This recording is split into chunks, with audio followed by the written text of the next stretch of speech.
Sir அழகா இல்லங்கிறதுக்காக divorce இப்ப நிறைய வருது. ஜோடி பொருத்தம் சரியில்லை. தனக்கு பிறந்த குழந்தைக்கு நான் வைக்கிற பேரை என் வீட்டுக்காரர் வந்து ஏத்துக்க மாட்டேங்கிறாரு, இவர் கூட என்னால வாழ முடியாது. வைஃப் வந்து வேலைக்கு போக கூடாதுன்னு ரெஸ்ட்ரிக்ட் பண்ணி வேலைக்கு போறா. ஆனா வைஃப் வேலைக்கு போக கூடாதுன்னா டைவர்ஸ் கேட்க முடியுங்களா? அந்த விஷயத்துல இவர் அவங்க அப்பா அம்மாவை கூட்டிட்டு வந்தாரு. இந்த மாதிரி ஒரு கூறு கெட்ட மனுஷனோட என்னால வர முடியாது, சோ ஐ வாண்ட் டைவர்ஸ் அப்படிங்கறா. அவ வந்து நின்னுட்டு ஸ்டைலா என்கிட்ட சொல்றா, yes madam you can not afford my life style. இந்த மாதிரி சொல்லல உங்களுக்கு என்ன பண்ணணும்னு தோணுச்சு? செருப்பால அடிக்கணும் தான் தோணும். அப்ப குழந்தைங்க நிலை என்ன? அந்த குழந்தைகளுக்கு தான் செட்டில்மெண்ட் கேக்குறாங்கல்ல. அந்த செட்டில்மெண்ட் அமௌண்ட் அப்பாவுடைய பாசத்தை கொடுத்துருமா அந்த 1 கோடி ரூபாய். அந்த கிளையண்ட் அதுக்கப்புறம் போன் பண்ணி நான் அவர் கூட இருந்திருக்கலாம், அவர்கிட்ட இருந்த லைஃப் என்கிட்ட கேட்டு என்ன டார்ச்சர் பண்றாரு. இந்த வீடியோவில் வரும் மீம்ஸ்கள் அனைத்தும் சிரிப்பதற்கு, அதை மீறி உங்கள் மனதை புண்படுத்தி இருந்தால் உங்க வீட்டு பிள்ளையா நினைச்சு எல்லாரும் என்னை மன்னிச்சிருங்க. I think this is a first show. இரண்டு தரப்பிலும் பெண்கள் அவ்வளவு பேரும் லாயர்ஸ். இன்னைக்கு ஃபுல் என்டர்டைன்மென்ட்க்கு நான் கேரண்டி. சோ தட் இதுக்குள்ள நாங்க பேச விரும்பக்கூடிய விஷயம் என்னன்னா, இந்த விவாகரத்துங்கிற ஒரு விஷயத்தை சிங்கிள் பேரண்டா இந்த சமூகம் மாறிட்டுங்கிற விஷயத்தை பக்கத்துல இருந்து பார்க்கிறவர்களுக்காக வாதாடுகிறவர்கள் எப்படி பார்க்கிறாங்க? சொன்னா தீத்துற போறியா? என்னால முடிஞ்சதை செய்யறேன், சொல்லுங்க. சோ இரண்டு பக்கமும் பெண் லாயர்கள், ஒரு தரப்பு அதை இழுத்து பிடிங்கன்னு சொல்றாங்க, இன்னொரு பக்கம் இதுதான் ரியாலிட்டி அப்படின்னு சொல்றாங்க. இவங்களோட சேர்ந்து தான் இந்த ஷோல நம்ம டிராவல் பண்ண போறோம். ஏன் சடங்கு ஏதாவது பண்ணணுமா என்ன?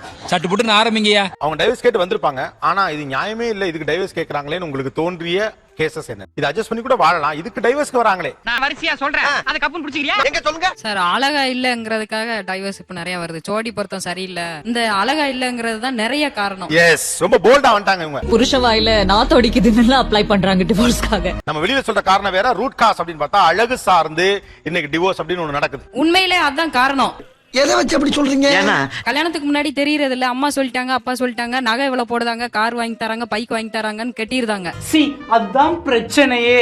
அப்போ வந்து டவுரிய மட்டும் பாக்குறாங்க, ஸ்டேட்டஸ் இருக்கு, பொண்ணு படிச்சிருக்கு, வேலை பாக்குறாங்க, நமக்கு இது வச்சு தராங்க, அது வாங்கி தராங்க, கடை வச்சு தராங்க, அப்படி பாக்குறாங்க. கவர்மெண்ட் உத்தியோகம் கை நிறைய சம்பாதிக்குது. ஆஃப்டர் மேரேஜ் வந்து எங்கேயாவது போகும்போது ஜோடி பொருத்தம் சரியில்லை, இந்த பொண்ணு என்ன இப்படி இருக்கு அப்படிங்க வரும்போது அவங்களுக்கு வந்து மனசு கஷ்டப்படுது. சில நாட்களிலே ஒருவர் பார்க்கும் பொழுது போர் அடித்து விடக்கூடும். இத வந்து வெளியே சொன்னா இதாகும்னு சொல்லிட்டு அவ வந்து அப்படி இல்ல, எனக்கு அதை செய்ய மாட்டேங்காங்க, இதை செய்ய மாட்டேங்காங்க. பொண்ணோட அப்பா அம்மா வந்து ஹனிமூன் போறதுக்கு காசு தராங்க. அந்த ஹனிமூன் கொடுத்த காசுல அவர் வந்து என்ன சொல்றாருன்னா, அப்பா அம்மாவையும் கூட்டிட்டு ஹனிமூன் போனேன். நியாயமா? நியாயமா? பொண்ணு வந்து என்ன சொல்றா, ஹனிமூன்றது ஹஸ்பண்ட் ஒய்ஃப் ரெண்டு பேரும் போற ஒரு விஷயம். அதானே உலக வழக்கம். அந்த விஷயத்துல இவர் அவங்க அப்பா அம்மாவை கூட்டிட்டு வந்தாரு. இந்த மாதிரி ஒரு கூறு கெட்ட மனுஷனோட என்னால வர முடியாது, சோ ஐ வாண்ட் டைவர்ஸ் அப்படிங்கறா. முட்டா பையல சார், அவங்க எல்லாம் அறிவு கெட்ட பையல சார். தனக்கு பிறந்த குழந்தைக்கு நான் வைக்கிற பேரை என் வீட்டுக்காரர் வந்து ஏத்துக்க மாட்டேங்கிறாரு, இவர் கூட நான் எப்படி வாழ்றது, என்னால வாழ முடியாது அப்படின்னு வந்து நிக்கிறாங்க. அவங்களுக்கு என்ன சொன்னீங்க நீங்க? இப்போ உங்க அப்பா அதை சொல்லி இருந்தா ஏத்துக்குவியா, ஏத்துக்க மாட்டியா? ஹஸ்பண்ட்ங்கல நீ வந்து ப்ராப்ளத்தை அரைஸ் பண்ற. ஓகே, என்ன ஆச்சு கடைசில? அது எனக்கும் சொல்லப்பா, ஆர்வம் தாங்க முடியல. பெட்டிஷன் ஃபைல் பண்ணியாச்சு, நான் பண்ணல, வேற ஒரு அட்வொகேட் பண்ணிட்டாங்க, வேற வழி இல்ல. இப்போ வந்து எனக்கு முன்னாலே அந்த கேசஸ் நடந்துட்டு இருக்கு. அதெல்லாம் உருப்படாது, லாஸ்ட் வரைக்கும் சொல்றேன். நான் என்ன செய்ய முடியும்? அந்த அட்வொகேட்டை பார்த்து ஏன் பண்ணீங்கன்னு சொல்ல முடியுமா, கேட்க முடியுமா? என்னால கேட்க முடியல. அந்த அம்மாவும் ஏன் பண்ணாங்க, அவங்க பண்ணலன்னா இன்னொரு அட்வொகேட் பண்ண போறாங்க. நியாயமான பேச்சுப்பா. வைஃப்க்கு வந்து அவங்க வீட்ல வந்து நிறைய பேர் வருவாங்க, ரிலேஷன்ஸ் போவாங்க. ஆனா ஹஸ்பண்ட் சைடு வந்து ரொம்ப பேர் அந்த மாதிரி வர மாட்டாங்க. அந்த ஒரு ரீசன்காக டைவர்ஸ்க்கு வராங்க. எங்களுக்கு பொது அறிவும் கம்மி, பொதுவாவே அறிவும் கம்மி. It is not a genuine reason at all. ஒரு கிளையண்ட் தன்னோட மனைவிக்கு வந்து பல்லுல ஏதோ பிரச்சனை இருந்திருக்கு. அப்புறம் என்னாச்சு? அப்புறம் என்ன? அந்த பல்லுல ரத்தம் வடியும் சீழ் வடியும்ங்கறத உண்மை மறைச்சு எனக்கு கல்யாணத்தை பண்ணிட்டாங்க. அதனால இனிமே அவளோட நான் வாழ முடியாது. தம்பி விடுப்பா, இதெல்லாம் அப்படிலாம் விட்டுற முடியாது மேடம். அவர் டிவோர்ஸ் கேட்டாரு. நாங்க மெடிக்கலா நீங்க போகலாம், மீண்டும் அந்த பெண்ணையோடு வாழலாம் ஆலோசனை சொன்னதுக்காகவே அவர் வேற வக்கீல பாத்துட்டு போயிட்டாரு. இந்த நாடும் நாட்டு மக்களும் நாசமாய் போகட்டும். வேற என்னென்ன காரணங்களுக்கு எல்லாம் டைவர்ஸ் வருது, அது உங்க நியாயம் இல்லைன்னு படுது? வைஃப் வந்து வேலைக்கு போக கூடாதுன்னு ரெஸ்ட்ரிக்ட் பண்ணி வேலைக்கு போறா அப்படின்னு சொல்லிட்டு கடைசி வரைக்கும் சோத்துக்கு துணிக்கு நம்ம கிட்டயே கையேந்தி நிக்கணும். வைஃப் வேலைக்கு போக கூடாதுனா? வேலைக்கு போக கூடாது, வீட்டை பாத்துக்கணும், அப்பா அம்மாவை பாத்துக்கணும், வேலைக்கு போக ஆனா கூடாது. வைஃப் வேலைக்கு போக கூடாதுன்னா டைவர்ஸ் கேட்க முடியுங்களா? Good question. இல்ல அதெல்லாம் cruelty groundல கொண்டு வந்துருவாங்க. எல்லாமே தான் cruelty umbrella கொண்டு வந்துறாங்க. ஓ எல்லாமே cruelty. Harassment, cruelty. என்ன கொடுமை சரவணன். பொண்ணு மாஸ்டர்ஸ் டிகிரி படிச்சிருக்கு, பையன் வந்து மாஸ்டர்ஸ் டிகிரி படிப்பாரு அப்படின்றத முன்னாடி சொன்னதுனால அதை நம்பி சேர்ந்தாங்க. சுத்தி வளைச்சு பேசாம விஷயத்துக்கு வாங்க. ரெண்டு பேரும் கல்யாணம் பண்ண வச்சு அதுக்கப்புறம் அவர் அந்த மாஸ்டர்ஸ் டிகிரி படிக்கிற இன்ட்ரெஸ்ட் விட்டுட்டாரு. பொண்ணு வந்து அவர் மாஸ்டர்ஸ் இல்ல, என்னோட கம்மியா படிச்சிருக்காரு, இது ஒரு பிரச்சனைன்னு பேசிட்டு என் சர்க்கிள் என் ஃப்ரெண்ட் சர்க்கிள்க்கு இல்ல அவர் கம்மியா படிச்சிருக்காருன்ற ரீசனுக்கு வந்தாங்க. ஏமா இதெல்லாம் ஒரு ரீசனா ஓங்கி அரையறதுக்குள்ள ஓடி போய் உட்கார்ந்து சொன்னா இந்த ரீசன் தான் எனக்கு உண்மையான ரீசன், ஆனா நீங்க வேற காரணம் எதனா போடுங்க, அது வந்து தப்புன்னு அட்வைஸ் பண்ண அந்த மனசு இருக்க, அதான் கடவுள். ஈவன் பேரண்ட்ஸும் அந்த பொண்ணுக்கு சப்போர்ட் பண்றாங்க. பரவாயில்ல நீங்க போடுங்க, என் பொண்ணை வந்து ஏமாத்திட்டாங்க, இதெல்லாம் ஏமாற்றத்துல வருது. நல்ல குடும்பம், நல்ல மதர். ஆனா நீங்க எல்லாம் உருப்பட போறது இல்ல. மனைவி தன்னோட அம்மா வீட்டு பக்கத்துல வீடு மாத்தணும், ஷிஃப்ட் பண்ண சொல்றாங்க, கம்பல் பண்றாங்க அப்படின்றதுக்காக டைவர்ஸ் வந்து ஹஸ்பண்ட் கேக்குறாங்க. புதுசா இருக்கு.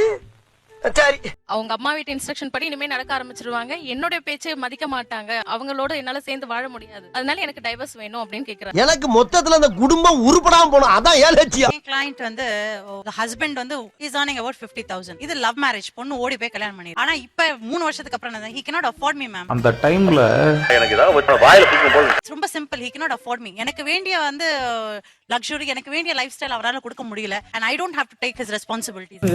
அர்ஜென்ட்க்கு ஒரு நல்ல கெட்ட வார்த்தை கிடைக்க மாட்டேது. என்ன ஆச்சு அது கடைசில? டிவி ஆக்ட் அது இதுன்னு போட்டா நான் நோட்டீஸ் அனுப்பிச்சு அவனை கன்வின்ஸ் பண்ணேன். இப்ப இந்த பொண்ணு எப்படி இருந்தாலும் உன் கூட வாழ போகுது. we know, ஏன்னா இந்த மாதிரி பொண்ணுங்க எங்கேயும் அட்ஜஸ்ட் பண்ணாது. இவளுக்கெல்லாம் இவ செவுள்ள 2 அறை விட்டு இவ திமிர் அடக்குற மாதிரி ஒரு திமிர் பிடிச்சவன் தான் கரெக்ட். என்ன ஃபைனான்ஷியலா எனக்கு வந்து லக்ஸுரி கொடுக்க முடியலன்னு சொல்றவங்க வந்துட்டு நீங்க என்ன அவளை கன்வின்ஸ் பண்ணாலும் ஒண்ணும் பண்ண முடியாது. பொம்பளைக்கு அடக்க இருக்கணும், அகம்பாவ இருக்க கூடாது. So I said it's better that you give a mutual consent because they were relatively only 25 years old. Finally what happened? Mutual consent, they'll be getting a divorce in another 6 months. ஆனா அந்த பையனுக்கு இவ கூட வாழணும்னு தான் ஆசை. டேய் சப்ப ஃபிகர் அது. இதுகளெல்லாம் இப்படி தலைமையில தூக்கி வச்சு ஆடாதீங்கடா. ஆனா நமக்கு தெரியுது, நான் ஃபர்ஸ்ட் அவர் குடிச்சிட்டு ராத்திரி வந்து அடிக்கிறாரு, he is using me as a sexual tool அப்படினா அந்த மாதிரி எல்லாம் சொன்னான். நான் அடிக்கிறான், ஊனா குத்துறான். எனக்கு அது அவளை பார்த்தா அது வந்து கன்வின்சிங்கா தெரியல. we can judge what they are coming with. அவ வந்து நின்னுட்டு ஸ்டைலா என்கிட்ட சொல்றா, yes madam, he cannot afford my lifestyle அப்படி. வாய் திறந்தா வண்டியா வருது. நான் மைண்ட் வாய்ஸ்ல திட்டிக்கிறேன். that has become more. ஆனா உங்களுக்கு அது மாதிரி சொல்லல, உங்களுக்கு எப்படி தோணுச்சு, என்ன பண்ணனும்னு தோணுச்சு? செருப்பால அடிக்கணும் தான் தோணும். அடிப்படி இங்க ஒரு வார்த்தை அளந்து பேசு. I am of like a Marwadi girl who was அந்த காலத்துல நீங்க மார்வாடி. பட் ஆனா இதுல இன்னொன்னு இருக்கு, சின்ஸ் நீங்க அந்த மார்வாடி இதுக்குள்ள இருந்து வரதுனால கேக்குறேன். ஏன்டா தயங்குற? தைரியமா சொல்றான். இந்த சமூகத்தை பொறுத்த வரைக்கும் பணம் இருக்கு. பேரண்ட்ஸ் வந்து ஏன் பொண்ணு கஷ்டப்பட தேவையில்லை. அவங்க கொடுக்கிற ராங்கான அட்வைஸ்ல தான் அவங்க மனசுல குழப்பம் ஏற்படுது. அது ஒரு சைக்காலஜி எப்படி போட்டாங்க, நான் பட்ட கஷ்டம் என் மாமியார் கிட்ட நீ படக்கூடாது, ஏன் பொண்ணுங்க படக்கூடாது. மொத்தத்துல அவளை லேடி இல்லடா, 1ஆம் நம்பர் கேடிங்க. நம்ம வந்து when I go for work also we have difficult. அந்த மாதிரி வரும்போது கஷ்டம் இல்லாத வாழ்க்கை இல்லவே இல்ல. கஷ்டப்படாம கிடைக்கிறது என்னைக்குமே நிலைக்காது. ஆக்சுவலா இந்த குணம் பத்தி தான் நான் அடுத்து வரணும்னு நினைக்கிறேன். இந்த குணம் இருக்குல்ல, ஒரு காலத்துல அட்ஜஸ்ட் பண்ணி போறதுங்கிறது ஒரு குணம், அல்லது எல்லாத்தையும் சகிச்சுக்கணும். அதெல்லாம் ஒரு காலம். இது கம்ப்யூட்டர் காலம். இப்போ நம்ம குணத்திலே என் பொண்ணு கஷ்டப்படக்கூடாது. ஒரே பொண்ணு செல்லமா வளர்ந்துட்டா. எந்த சிச்சுவேஷனையும் ஒரு பேஷன்ஸ் லெவல்ல நம்ம 5 இயர்ஸ் ஒரு கிராஸ் பண்றோம்னா அதுவே நமக்கு பிடிக்க ஆரம்பிச்சிடும். அதுவே பழகிரும். இப்போ இந்த ஹஸ்பண்டே நல்லா இருக்கும். வெளிய நீங்க போய் பாத்தீங்கன்னா the grass on the other side will always look greener. ஆனா வந்துட்டு நீங்க யார் கூட இருக்கீங்களோ he will be the best partner. ஏழு ஜென்மத்துக்கு நீங்க தான் எனக்கு புடிச்சதா வரணும். இவங்க கன்வின்ஸ் பண்ண அளவுக்கு நான் நிச்சயமா கன்வின்ஸ் பண்ணது கிடையாது. உனக்கு கம்பேட்டபிலிட்டி இல்லையா சரின்னு தான் நான் சொல்லிருக்கேன். நான் அட்வைஸ் பண்ணதே கிடையாது. அவங்க தான் சொல்லிட்டு நான் ஃபைல் பண்ணிருக்கேன். நீ கேக்குறத பார்த்தா நீயே சில்லறைய வாங்கிட்டு நீயே ரூட்ட போட்டு கொடுப்ப போல இருக்கு. ரியாலிட்டில எல்லாருக்கும் லைஃப்ல டிஃபரன்ஸ் இருக்கும். இப்போ அவங்க சொன்னாங்களே he can't afford me அப்படின்னு ஒரு பொண்ணு சொல்லி அதுக்காக டைவர்ஸ் கேக்குறத எப்படி அக்செப்ட் பண்ண முடியும்? அண்ணே நீங்க கேட்ட கேள்வி கரெக்ட்டான கேள்வி. அதான் அவங்களோட எக்ஸ்பெக்டேஷன்ஸ் மேட்ச் பண்ணாத போது அதுக்கும் மேல அவங்களால அதை கன்வின்ஸ் பண்ணிக்க முடியல. But to you feel it's okay? It is okay for them. ஓ நீ அப்படி வரியா? அவங்களுக்கு அது ஓகேவா படுது இல்லையா? they can manage the divorce அப்படினும் போது அதை நம்ம கன்வின்ஸ் பண்ணிட்டே இருக்கறதுல அர்த்தமே இல்லையா? எந்த பயனும் இல்ல. No comments, simply waste. இந்த மாதிரி ஆட்டிட்யூட்ல ஏன் வந்தது? அந்த ஸ்பேஸ்னா அந்த ஸ்பேஸ் வந்து நீங்க என்ன பண்ண போறீங்க? அது வேக்யூமா மாறிடும். சரி இப்ப சொன்னியே இது correct. you know this is something a ground reality. அந்த வேக்யூம்ல அவங்கள வெச்சு வாழ முடியுமா? இதோட எனக்கு பெட்டரா கிடைக்கும்னு சொல்லிட்டு பெட்டரா எதுவுமே கிடைக்காது மேடம். இந்த உலகத்துல எதை எடுத்தாலும் ஒன்ன விட ஒன்னு பெட்டராக தான் இருக்கும். இந்த ஜெனரேஷன்ல மீ மைசெல்ஃப் அதான் என்னோட சாய்ஸ்க்கு நான் அதிக இம்பார்ட்டன்ஸ் தரேன் என் லைஃப்ல. திருத்த முடியாது, உங்களை திருத்தவே முடியாது. பட் ஆனா என்ன கேக்குறேன்னா, திருமணத்தை விட்டுருங்க, இந்த ஐமை மீ அப்படிங்கிறது இன்னொன்னு அமைஞ்சிருமா? சான்ஸே கிடையாது. அவங்க வந்து இப்போ இது வந்து எனக்கு சூட்டபிளாவே இல்ல.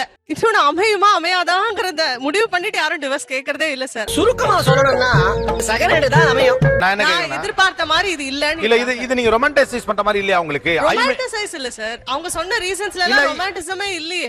முடியாது. நீ கல்லாட்ட அடங்க, நான் ஒத்துக்க மாட்டேன். இல்ல ஐமை மீங்கிறது உண்மையிலேயே ஒரு ரொமான்டைசைஸ் உலகம். எங்கேயாவது அவங்க சொன்னாங்க nobody is perfect in this world. எல்லாரும் அவங்களா பட்டு தெளிஞ்சு தான் தெரிஞ்சுக்கணும். நீங்க நினைக்கிற மாதிரி உலகம் அழகா, கணவர் அழகா, சினிமா மாதிரி மாமியார்லாம் நமக்கு அப்படியே நீ மக அப்படின்னு வச்சு வாழ்ந்து இந்த மாதிரி ஒரு மருமக கிடைக்கிறதுக்கு அப்படி எல்லா பெர்ஃபெக்ஷன் ஒருத்தருக்கு அமைஞ்சிருமா? என்ன ரியாலிட்டில இல்ல சார், அப்படி சொல்ல வரல. ஏன் அவங்க டிவோர்ஸ்க்கு இமிடியேட்டா இப்ப வராங்கன்னா அவங்கள இம்பார்ட்டன்ஸ் பண்ணிக்கிறாங்க. இதெல்லாம் விட இப்ப அவங்க சொன்னாங்க he can't afford me ன்னு சொன்ன உடனே எனக்கு அந்த பொண்ணு செருப்பால் அடிக்கணும் போல இருந்துச்சு அப்படின்னு அவங்க சொல்றாங்க. ஆமா அவ்வளவு ஆத்திரமா இருக்கு இவ்வளவு நாளா கோவத்தை அடக்கி வச்சிருந்தேன். நிச்சயமா எனக்கு அது தோணலையே. see அவ I cannot afford me ஒரு ராங் ஸ்டேட்மெண்ட். அத நான் அக்ரி பண்ணிக்கிறேன். தப்பு தான் மேடம் சொல்றா. ஆனா உன்னோட கமிட்மெண்ட்ஸ் என் தங்கச்சியை கரையேத்தணும் என் தம்பியை கரையேத்தணும் அந்த கமிட்மெண்ட்ஸ் அவளுக்கு பிடிக்கலன்றத நான் அக்செப்ட் பண்றேன். சும்மா என்னத்தையாவது பேசிக்கிட்டு பண்ணி பைத்தியக்கார மாதிரி. see அவளுக்குன்னு ஒரு லைஃப் இருக்கு. அத அவ ஹஸ்பண்டோட வாழணும்னு ஆசைப்படுறா. அப்ப நம்ம எப்படி அவளை முடியாதுன்னு சொல்ல முடியாது sir. we don't have that right. ஏன்னா சட்டம் பெண்களுக்கு தான் சாதகமா இருக்கு. அதாவது ஒரு ஆண் தன்னுடைய தங்கச்சியை கல்யாணம் பண்ணி வைக்கணும். அது அவளுக்கு பிடிக்கலன்னும் போது நம்ம அவளை எப்படி கன்வின்ஸ் பண்ண முடியும்? நீங்க சொல்லுங்க எப்படி அந்த பொண்ணை கன்வின்ஸ் பண்ணுவீங்க? ஐ டோன்ட் கேர் என்று சொல்லி நகர வேண்டும். இல்ல நான் என்ன கேக்குறேன், நான் கன்வின்ஸ் பண்றது கூட விடுங்க. நீங்க இதுல மாரலி எதை சப்போர்ட் பண்றீங்க? மாரலா நான் வந்து அவங்க சொன்னதை ஏத்துக்கிறேன். உன் சைடுலயும் ஒரு நியாயம் இருக்கு. அந்த ஒரு ஆண் ஆற்ற வேண்டிய கடமைகளை ஆற்றுகிறான், அவ்வளவுதான், வேற ஒண்ணும் இல்ல. அவன் இல்ல தங்கச்சி கல்யாணம் பண்ணி வைக்கிறான், அவனுடைய பொறுப்புகள் அது ஒண்ணு அவன் செய்யறான். கடமை ஒவ்வொருத்தருடைய கடமை. அது கரெக்ட் தான் சார். அது அந்த பெண்ணுக்கு பிடிக்கலன்னும் போது அவளை இவனோட சேர்த்து வைக்கிறதால டெய்லி 2 பேருக்கும் சண்டை வரப்போகுது. இந்த வீட்ல நீ புருஷனா இல்ல நான் புருஷனா? இது வந்து டிவோர்ஸ்ல முடியலனா இது வேற ஸ்ட்ரெஸ்லயும் டிப்ரெஷன்லயும் முடியுது. விடுங்க போட்டு அவங்கள நசுக்காதீங்க. அவங்க டைவர்ஸ்க்கு அப்புறம் எந்த டிப்ரெஷனும் இல்லாம ஸ்ட்ரெஸ் இல்லாம நிம்மதியா சந்தோஷமா அது நம்ம சொல்லவே முடியாது. அது நம்ம சொல்ல முடியாது. எல்லாரும் அவங்களா பட்டு தெளிஞ்சுதான் தெரிஞ்சுக்கணும். ரெண்டுமே அமைச்சூர் ஆப்ஷனா இல்லையா? ஆமா ரெண்டும் அமைச்சர் ஆப்ஷன் தான். டிவோர்ஸும் அப்படிதான் லைஃபும் அப்படிதான். எதையுமே பிரெடிக்ட் பண்ண முடியாதே சார். அம்மா சொல்றதுலயும் நியாயம் இருக்கு சார். இப்போத்தி இன்லாஸ் வந்து ஸ்பேஸ் கொடுக்காம ஒண்ணும் இல்ல. இப்போத்தி இன்லாஸும் சரி இப்போத்தி மென்னும் சரி because they are more abused than women. கேக்குறது கொஞ்சம் கசப்பா இருந்தாலும் இதுதான் உண்மை. ஆனால் அவங்களுக்கும் தெரியும் இவங்களுக்கு ஸ்பேஸ் கொடுக்கலனா நம்மள வந்து வேக்யூம் கிளீனரோட க்ளீன் பண்ணிட்டு போயிடுவாங்கன்னு அவங்களுக்கு தெரியும். கொண்டாடிங்கலாம் நைஸ் பண்ணி தான் வண்டி ஓட்டணும். அவங்க ஜெனரேஷன் கேப்னு சொன்னாங்க இல்லையா? இந்த ஜெனரேஷன் வந்து it is just misusing the law which has been given to them. எல்லாம் டப்பு நடிக்கிறீங்க. அந்த தெரியுது இல்லையா? சஃபரிங் வந்து கூட வாழ்ந்தாலும் சஃபரிங், கோர்ட்டுக்கு வந்தாலும் சஃபரிங். நீங்க பக்கா தமிழ்காரமா மாதிரியே பேசுறீங்க, உங்க முகமே அப்படியே மாறிடுச்சுங்க. எனக்கு அவ்வளவு ஆத்திரம் வருது. கோவத்தெல்லாம் அடக்கிட்டு இருக்கு. இன்னைக்கு வரக்கூடிய டைவர்ஸ் கேஸ் எஸ்பெஷலி இந்த நவீன சொசைட்டியை சேர்ந்தவங்க இவங்க தங்களை பத்தி அதிகம் கவலைப்படுறாங்களா, குழந்தைய பத்தி கவலைப்படுறாங்க? அருமையான கொஸ்டின்ங்க. இத நீங்க கேட்கலன்னா நானே கேட்டிருப்பேன். தன்னை பத்தி தான் நிறைய பேர் கவலைப்படுதாங்க. அவங்கள எவ்வளவோ எடுத்து சொன்னாலும் கேட்கறது இல்ல. வேற வழி இல்லாம தான் நாங்க டைவர்ஸ் ஃபைல் பண்ண வேண்டியதா இருக்கு. வேற வழி இல்லடா கண்ணா. நாங்க என்ன வேணும்னா செய்றோம். அப்ப குழந்தைங்க நிலை என்னவா? அந்த குழந்தைகளுக்கு தான் செட்டில்மெண்ட் கேக்குறாங்கல்ல. பெரிய விஷயம். சரி, குழந்தைகளோட எதிர்காலத்தை மனசுல வச்சுதான் பேசப்படுது. நாங்க வக்கீலுமே வந்து சொல்லுவோம், ரிலேஷன்ஷிப் ஒரு கண்ணாடி மாதிரி, ஒரு தடவை உடைஞ்சா மறுபடியும் ஒட்ட வைக்க முடியாது. நீங்க 2 பேரும் இப்படி பண்ணிட்டீங்கன்னா பிள்ளைகளோட எதிர்காலம் என்னன்னா ஒரு செட்டில்மெண்ட் அந்த குழந்தையோட தகப்பனுடைய பாசத்தை கொடுத்துருமா? டெல் மீ அந்த செட்டில்மெண்ட் அமௌண்ட் 1 கோடி ரூபாய் டெபாசிட் பண்றாங்க பேங்க்ல. அப்பாவுடைய பாசத்தை கொடுத்துருமா அந்த 1 கோடி ரூபாய் பிக்ஸட் டெபாசிட்? ஐயோ கட்டபொம்மை வெள்ளக்காரங்கிட்ட கேட்ட மாதிரி கேக்குறாளே. குழந்தைய கூட அகைன் இன்னொரு த்ரெட்டா தான் முன்னாடி வைக்கிறாங்க. எப்படி அந்த ஆப்ஷனை எடுத்துக்கிறதுக்கோ அல்லது அந்த சஃபரிங்ல இருந்து வெளியில வர்றதுக்கு சின்ன ஒரு ஓட்ட கிடைச்சத கூட அடைக்கிறதுக்காக குழந்தையை கூட ஒரு முக்கியமான த்ரெட்டா தான் முன்னாடி வைக்கிறாங்க. ஹஸ்பண்ட் இல்ல ரப்பர் பேண்ட் மாதிரி சார், டைட்டா இருந்தா அத்தரிஞ்சிடணும். ஒரு விஷயம் நான் சும்மா சோசியல் பாயிண்ட் ஆஃப் வியூல சொல்றேன். சமூகம் நிறைய த்ரெட்டை வச்சுதான் மனுஷன் நடக்கும். இன்னும் தப்பு இல்ல. காலி என்ன சொன்னா கரெக்டா தான் இருக்கும். ஒரு நல்ல விஷயம் நடக்கிறதுக்கு ஒரு த்ரெட்டை தான் முன் வைக்கும். நீங்க உங்க குழந்தைகிட்ட பிறந்ததுல இருந்து த்ரெட்டை தான் முன் வைக்கிறீங்க. அதனால அது புரட்டு நீங்க சொல்ல முடியாது. அது ஒரு மெத்தட், அவ்வளவுதான். என்னையவே சிந்திக்க வச்சுட்டானே.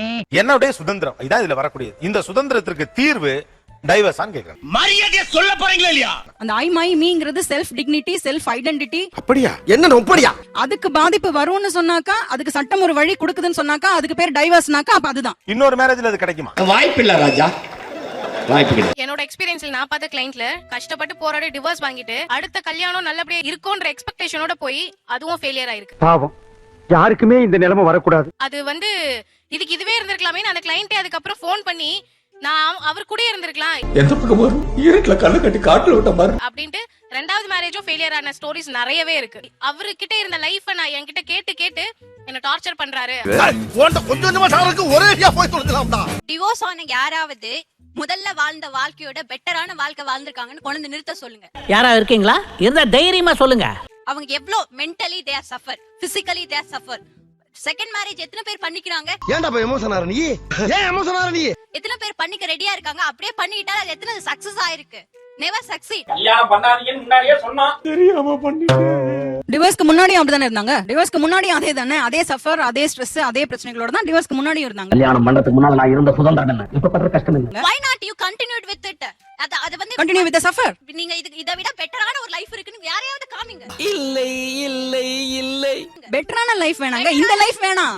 பெட்டரான லைஃப் வேணாம், இந்த லைஃப் வேண்டாம், அவ்வளவுதான். அப்புறம் எதுக்கு டிவோர்ஸ்? கொஞ்சமாவது மனசாட்சியோட தான் பேசுறியா? இதுல என்ன லாஜிக் இருக்கு? நீங்க ஓபனா சொல்லுங்க. நீங்கள் ஒரு பெண், இப்ப 1000 விட்டுரும். இந்த சமூகத்துல ஒரு டிவோர்ஸ் ஆன ஆணையும் டிவோர்ஸ் ஆன பெண்ணையும் ரெண்டு பேரையும் ஒரே மாதிரி தான் பாக்குறாங்களா? இதுக்கெல்லாம் என்னால ஆன்சரே பண்ண முடியலடா. நீங்க சொல்ற சோ கால்டு குறைபாடு உடையவரா யார பாக்குறாங்க? பெண்களை தான் பாக்குறாங்க. அப்ப நீங்க என்ன சொல்ல ட்ரை பண்றீங்க? மறுபடி சொன்னா திட்டுவீங்க, சொல்லாட்டி திட்டுவேன். அப்படி இப்ப மாற வேண்டியது பிரச்சனை இருந்தாலும் பொறுத்துக்கிட்டு வாழணும் அப்படிங்கிற பெண்ணா? எடி செருப்ப நாய். நீங்க என்ன நினைச்சுக்கீங்க ஆப்ஷன்ஸ் அப்படின்னாக்கா கல்யாணத்துக்கு அப்புறமா இன்னொரு ஆண் அல்லது இன்னொரு குடும்பம் அல்லது இன்னொரு வீடு, அதுவா? உங்க எண்ணம் ராங். இல்ல, ஆப்ஷன்ஸ் அப்படிங்கிறது இந்த வாழ்க்கையில இருந்து இன்னொரு மாற்றம், இன்னொரு ஸ்பேஸ், இன்னொரு இடம். கரெக்டா சொன்னீங்க. குழந்தையோடயோ குழந்தை இல்லாமையோ அல்லது குழந்தையை பாத்துக்கிறதுக்கு ஒரு கேர்டேக்கரோ அல்லது குழந்தையை பாத்துக்கிறதுக்கு என்னுடைய தாயோ, இப்படியா நிறைய வடிவங்கள் இருக்கு வாழ்க்கைக்குள்ள. சார் அவர் கரெக்டா தானே சார் கேக்குறாரு? அது எல்லாமே தான் ஆப்ஷன்ஸ். ஆப்ஷன்ஸ்ங்கிறது மெயின்டெனன்ஸ் கையில வாங்கிட்டு நேரா இன்னொருத்தன் கல்யாணம் பண்ணிட்டு குழந்தை குட்டியோட அப்படி இல்ல, அது இல்ல ஆப்ஷன். நாங்கெல்லாம் பல பேருக்கு யோசனை சொல்றீங்க. இன்னைக்கு கூட நேஷனல் கிரைம் பியூரோட ரிப்போர்ட் எடுத்து பாத்தீங்கன்னா டைவர்ஸ் வாங்கின பெரும்பான்மை பெண்கள் வந்து அன்மேரிட். அதுக்கப்புறம் ரீமேரேஜ் எல்லாம் யாரும் பண்ணிக்கல. ஒத்துக்கிட மனசு இல்லனாலும் அதான் நேசம். அது மாதிரியான பெர்சன்டேஜ் வைஸ் நீங்க எடுத்து பாத்தீங்கன்னா அரசாங்கம் கொடுக்குற கணக்கு தான் அது. யாரும் வந்து ரீமேரேஜ் பண்ணிட்டு செட்டில் ஆகி சந்தோஷமா கொடுத்த நடத்தி அப்படி ஆப்ஷன்ஸ் பார்த்துட்டுலாம் போல. அவன் கஷ்டம் அவனுக்காக தெரியும். ஒரு அந்த கோர்ட்ல ஒரு விவாகரத்து வழக்கு அந்த குடும்பம் வந்திருக்கு, எப்படி இருக்கு? தாங்க மாட்டீங்கடா. இது என்னன்னு தெரியும், தாங்க மாட்டீங்க. இல்ல, அந்த நபர் வந்து தன்னுடைய 2 குழந்தைகளை பார்க்கணுன்றதுக்காக கலர் கலரா Dress, பொம்மை எல்லாம் வாங்கிட்டு வந்து நின்னுட்டு இருக்காங்க. அந்த 2 குழந்தைங்களும் எப்படியாவது அந்த கணவன் கண்ணுல படாம வச்சுக்கணும்ன்றதுக்காக அந்த பாட்டி கோர்ட் ஹால சுத்தி 3 கதவு இருக்கு. 3 கதவு வழியாவும் மாறி மாறி போய் கூட்டிட்டு போய் வச்சிட்டு இருக்காங்க. எவ்வளவு கேவலமான பிறவிங்க இல்ல நம்ம. அந்த குழந்தைங்க எட்டி பார்த்தா கூட பாக்காத திரும்ப சொல்லி திரும்பி உட்கார வச்சு சொல்லி அந்த அப்பா கிட்ட கடைசி வரைக்கும் அந்த குழந்தையை காட்டவே இல்ல. வாசல்லே நீ பாட்டி அமிச்சிட்டீங்கடா பாவிகளா. அவரை பாக்கணும்ன்றதுக்காக தவிச்சு ஒரு கதவை போறாரு. வந்து என்கிட்ட மேடம் அங்கதான் மேடம் நிக்கிறாங்க.